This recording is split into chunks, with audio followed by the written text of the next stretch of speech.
When politicians talk about economic recession or progress, they often reference GDP and employment rates. Those are laggard KPIs. They are looking at the rear view picture of the past year, quarter. They always come at a lag. In order to truly assess an economic situation, we have to look forward. Today, we're going to deep dive in the Conference Board's leading economic indicator to understand what it says about the reality around us and your job situation specifically. Let's get to it.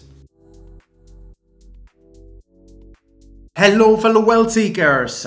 Very exciting topic today, a little more advanced than usual.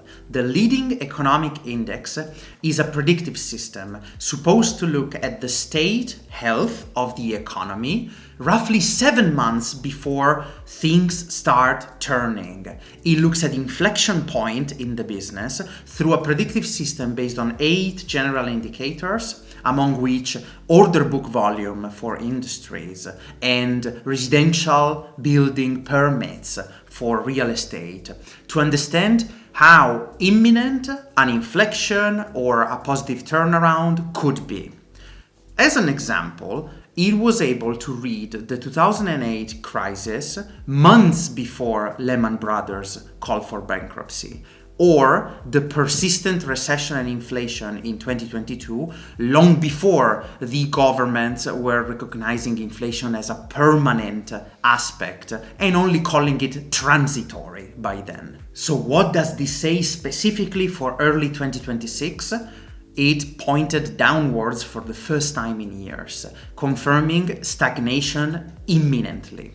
Not only we are facing the energy shock subsequent to the geopolitical situation in the Middle East, but also consumer expectations and industrial order books are down year on year and for the first time in months. Basically, the very only thing that is keeping us afloat is the financial and stock market performance, because real economy is starting to rot. We're about to face imminent stagflation with creeping inflation, as we already discussed over a past video, and these form of identifying a forward-looking crisis already caught up on that. The 3 things that are generally used to give context to this index are 3 Ds: duration, depth, and diffusion. The first one indicating for how long the economy has given such signal. Has it been down or upticking for several months in a row? Depth means the extent of the decline. Generally, something below minus 5% is considered a sensitive signal.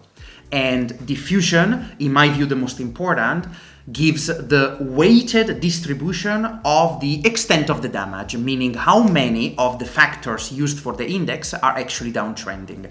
At this precise moment, we are on 6 out of 8, with a confidence below 50 out of 100, which gives a strong signal for pure diffusion across. So what does this mean in practice for your economical situation in 2026? Number 1, do not trust the stock market blindly. Simply because the yields are up and the market hasn't crumbled yet, this doesn't mean the economy is healthy. Number 2, your energy impact in the daily operations. In case your emergency fund is not maximized or not sitting in a high yield account, you might be susceptible to these energy spikes and then inflation costs and some issues with your monthly expenses. Number 3, your dependency on the industrial and energy sector could span beyond simply the expenses and could impact your own work. If your job is related to the industry sector and susceptible to energy prices, you would need to upskill yourself or diversify yourself, because this is immediate exposure that we need to shield. Let's have the politicians look at rearview mirror coincidental KPIs. Instead, let's focus on forward-looking indicators to anticipate the economy and the health of our own wealth. I hope this was helpful. I'll see you in the next session. European Wealth Lab out.